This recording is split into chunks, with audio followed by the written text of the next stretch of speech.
Hey y'all, welcome back to the channel. I hope everyone's having a good day. First off, thanks for subscribing, thanks for watching, thanks for commenting. If you have any questions, foxjunk73@gmail.com. So today I'm going to talk to you guys a little bit about strut lock. A lot of people don't realize when these cars get really old, 79 to 04 cars, and I'm not talking so much about time as I am mileage. The car I'm going to be working on today is my 95 Cobra. I bought this car brand new. It's got 23,000 miles on it. And the suspension, everything on the car is original. I've never replaced anything on the car. I think the time I lived in Utah, I might have put 200 miles on the car in 15 years. I know that sounds horrible, but that's just how it is. I did start the car once a month, let it run through heat cycles, run the AC compressor and all that stuff, put the windows up and down a few times just to keep everything, make sure everything worked the way it's supposed to. So right before we moved, I bought a set of chrome Cobra R's for the car because the original tires are still on the car and they're getting just old, not wore out, just old. You didn't want to take it out on the interstate or anything like that. So I put a different set of wheels and tires on the car, and I noticed the car, after I did that, was riding extremely hard in the front. And what I'm talking about today is I refer to it as strut lock. These cars, what you guys don't realize is when these suspensions on these cars get super old, and again, not so much mileage, it is time, when the struts compress, they will no longer decompress. I've had a couple 93 Cobras do this. I had a black 93 Cobra that I bought down in Florida. I had it shipped out to Utah, and when they strapped it to the truck, they compressed the full suspension. Back in the day, they used to do that. Now they use tire straps, not chassis straps. They compressed the suspension, and when they unloaded the truck, the front it stayed down. It looked like a lowrider in the front. And that's when I kind of figured out what these cars were doing as far as time on these struts go. So I just call it strut lock. And what that basically means is when the strut compresses, it doesn't decompress. You basically have a solid rod in the front. Your strut's no longer effective. You're basically riding on solid steel. I've got a 94 GT. I'll try to show you guys what I'm talking about on that car. My wife drove that car daily. It's a 94 Iris GT. It's got a ton of miles on it, but I went through that car suspension, bushings, and all that stuff when she first started driving in the car. So it has new KYBs all the way around it. I did them probably, I don't know, 2-3 years ago. So it works the way it's supposed to. It rides really good. It still sits like a 4x4. I keep most of my stuff stock, so it still sits really high. The easiest way to tell if yours is doing that, if it rides like ass, I got a buddy that's got a convertible that said his car was riding really rough and he didn't know why. And I asked him if he did ever replace his struts. He said, no, they're original. I said, that's your problem. If it feels really hard in the front, you've got no decompression when you're going down the road, it doesn't come back up once the strut compresses, that's your problem. And he looked at me like I was nuts. So I'm like, well, I'll do a video on my car because I know mine's doing it now. It doesn't come back up. I can drive it around the block and it just, like I said, the front stays down. It doesn't decompress. Now you can it will set overnight and we'll gradually release some of the gas in the struts and it will come back up to correct ride height, but it's still a shot strut and it's not going to work anymore the way it's supposed to. So I bought a set of new Takiko blues for the front of this. I tried to find some rears, but I don't think they make them anymore. If you know anybody or out there that has a set of new blue Takiko rears for 94 to 04, hit me up. I'd be glad to buy them off of you. Because I have the fronts. I'll show you those, and I'm going to show you the pink 94 here real quick and show you how they're supposed to work. So let's check this out. So this is the Iris 94. I don't know. I'll try to show you guys. I'm going to push down on the front as hard as I can and get the suspension to decompress. So if you can watch the fender, and you can actually hear it, it compresses and then it decompresses. If you can see it go up and down. So it's kind of hard to show you by myself, but that's how they're supposed to function. So this is my 95 Cobra. Again, 23,000 mile car. And when I push down on the front of this car, let's see if I can find a spot. It doesn't even, like today, you can't even get it to compress.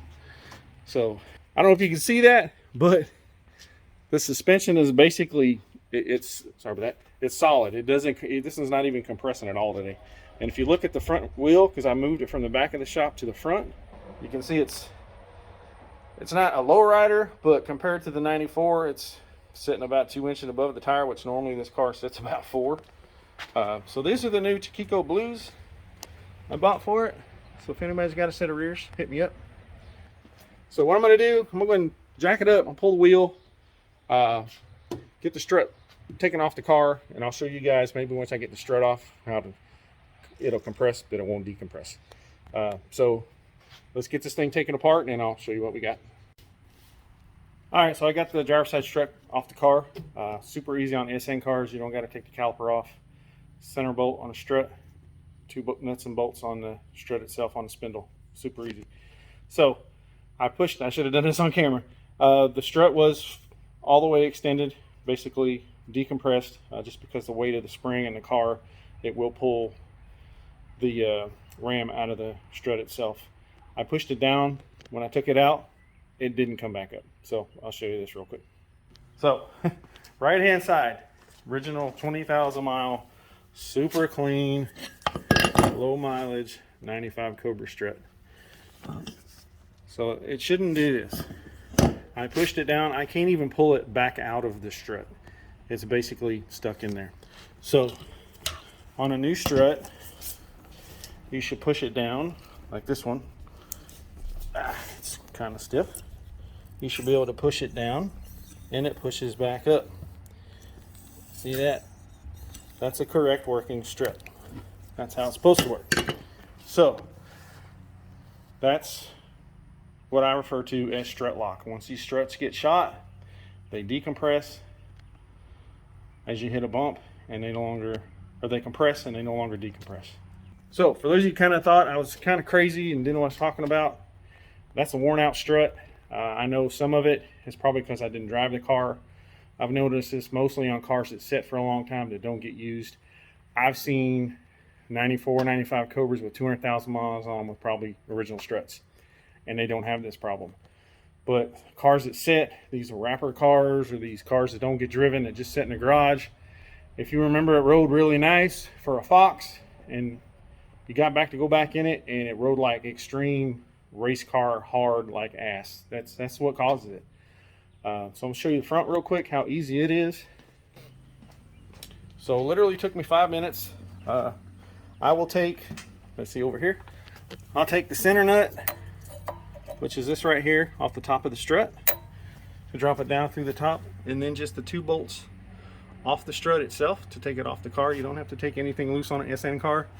Fox bodies, I think I maybe once or twice got one out without taking the spindle or rotor off, but I can't remember ever being able to do that. Just make sure you're safe, guys. Put on jack stands, put a jack under the control arm so the spring don't fly out. I know that doesn't happen very often. I've got a little pressure on my hose, I know that, but it's not much. So that's it on strut lock. I'm gonna get this put together. I know some of you guys seen it's got 95 Cobra wheels back on it. I found a NOS set of Goodyear GSCs to put on the car, and I found another set of rims. These back here are my original. So I think they've got, I don't know, the car's got 20,000 on it, but these wheels and tires, I had chrome cover R's on it for the first probably 4 or 5 years of the car when it was new. So these probably only have maybe 10,000 miles on them, something like that. Like I said, they're not cracked or anything like that. They're just old. Now, the ones I bought are probably 2006 date codes, so they're not new, but I mean, they're brand new. They're just old as far as time goes. These are the ones I bought. They still got the paint marks on them. They were sticker tires when I got them. So I put these on a couple weeks ago, had them mounted and balanced, and I was going to do the struts then, but just didn't feel like it, so I didn't. A buddy of mine was talking to me about his convertible. I said, well, I'll do a quick video, take a little bit of time and explain to you guys how it works. And I'm gonna get both sides swapped out, get it back on the ground, and show you how it's kind of supposed to decompress. Hang out. All right, so I'm sure some of you guys will have a question about alignment and how I keep from having to do the front end alignment when I change the struts. Normally when you move just the center bolt out of the strut, you don't mess with the top hat, and you just take the bolts out at the spindle. You don't have to get a front end alignment. But normally what I do is I'll get a leveling tool. I'll show you real quick. So I get a leveling tool like this that's magnetic. I'll put it on the rotor and I'll look at the bubble. It's a little bit off center and a little bit off center down here. So I'll look at the bubble with the original strut where it's at, and then once I get the new strut in place, I'll check that bubble again. If 99% of the time, it's always in the exact same spot. So you don't need to get a front end alignment just because you swap out struts. Again, the only bolts I take out, this has got the fancy strut cover. I just removed the top bolt. I said, as long as you don't move these rivets to take the struts out, just this bolt, just this nut right here, as long as you don't remove the rivets or the top hat, you don't need to mess with the alignment. Just get an alignment or a leveling gauge. Like I said, check it down here on the bubble, and then check it again once you get the new strut on. So I haven't replaced this strut yet. I'll get the new strut on and I'll show you what I'm talking about. All right, so I got this strut off. I'm gonna show you guys what I mean about strut lock and what these things do and what they're not supposed to do. So here's the left hand or right hand passenger side strut. I already did it on the driver's side. Forgot to show you guys or video it. So let's hope the passenger side does the same thing. The passenger side strut could still be good. You never know. So let's see what this does. What I mean by strut lock. So normally you take a strut and you push down on it. It should come back up.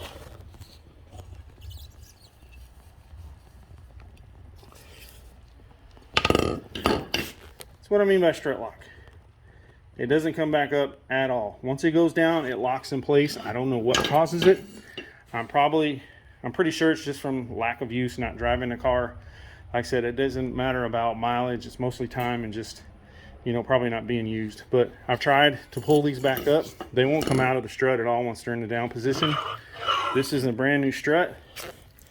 When you push down on it, see how it pushes back up? I'm not pulling it up. It comes back up. For people that are not familiar with struts, I know most of you guys watch the channel probably done basic shocks and strut replacements, but that's how they're supposed to work. They're not supposed to stay in the down position. I call it strut lock. You can just call it worn out damn struts, whatever you want to call it. But if you've got a car that was riding really nice and it no longer rides nice, that's what causes it. So let's get this one back on. I'll show you that bubble on the leveling gauge, and we'll see how close we are. All right, so I got the strut back on this side. I'm going to get the level tool. I'm going to show you guys what this bubble looks like. Normally I'll take a picture of the bubble so I can take a look at it before and then after I've swapped out the strut. I normally put both strut bolts in the bottom. I'll put the strut nut back on the top, tighten it down, and I'll tighten the top nut up, the top bolt on the spindle itself, and then I'll check the bubble and see where it's sitting. So let's check this out and see what it looks like. All right, so again, I'll put the nut back on. Now when I tighten this down on the top, it spins on pretty easy, about, I don't know, 4 or 5 threads, and it's a self-locking nut, so it gets kind of hard. Put a screwdriver in there and a crescent wrench. I put a towel on the fender so you don't scratch your car up, and then tighten it down as far as you can with the crescent wrench, holding opposite pressure with the screwdriver. And once you get it tightened down as far as you can get it, just hit it once with the impact, just zap it kind of easy, and that's normally compress the bushing down as far as it'll go. So that's normally what I do at the top. Now on the bottom, like I said, I'll put both bolts in there. I'll tighten the top nut down. I don't put the bottom one on because there is some adjustment in between the strut and the spindle itself. You got some adjustment right here. So if your bubble's a little bit off, you can loosen this top bolt out and move your spindle in or out of the strut a little bit. You might have 1/8 to 1/4 inch movement. Not much. There's not much at all. So I know what it looked like. Let's put this on there and see what we got. Hell yeah. Check that shit out, y'all. The bubble's almost perfect to where it was at when I had the factory strut on. So that looks awesome. Now I can go ahead, get the lower nut torqued down, get the nut back on for the ABS sensor, and this side will be done. So there you have it, y'all. That's what I call strut lock. Basically it boils down to your struts are just shot. I noticed this in Utah. I knew it was coming, so I found some Takiko blues. I wish I could have found some rears. If anybody out there has a set of rears and they want to sell them, please hit me up, foxjunk73@gmail.com. Now they do need to be new in the box, 94 to 04. That's just, the front ones are brand new. I've had this car since I was 21 years old. It's bone stock. Now it's got some blues on the front now, and I had some R's on it for a while, but stock exhaust. Nothing's ever been changed out in the car. I'm trying to keep it that way.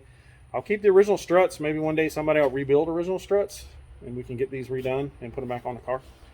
But yeah, that's it for today, y'all. Thanks for watching. Thanks for subscribing. If you haven't done so, please subscribe to the channel. If you got any questions or comments, leave them below. If you got any looking for anything, hit me up at foxjunk73@gmail.com. I'll be happy to answer any questions you got. And this is just a quick video how to help you guys out. If you got a car that's riding like shit and it used to ride pretty good, this your culprit. Get you some new shocks and struts. You don't have to spend a ton of money. There's some good deals on there, some KYBs, some Coney Reds, Coney Yellows. You don't have to spend a ton of money on Bilsteins. Those are super expensive. I do have them on my Celine Coupe, but they're worth the money. But if you got a daily driver or just something like this, I think these blues, I paid $178 for the front set. And if anybody's got a back set, please hit me up. Again, thanks for watching, and you guys have a good day. So, psych, wasn't done yet. So I forgot to show you guys, wheels on the ground, how the struts compress and decompress. I'll show you really quick. Sitting like a 4x4 again. It's about 4 inches off the tire now. Watch how easy it compresses now. How easy that moves up and down. So, for those of you who got a Fox body that rides like shit, and you hear everybody complaining how Fox bodies ride like shit, I'll guarantee you 90% of those cars got shot suspension. So, sorry for another 35 seconds or a minute or so. Thanks for watching. Thanks for subscribing, and I hope it helps.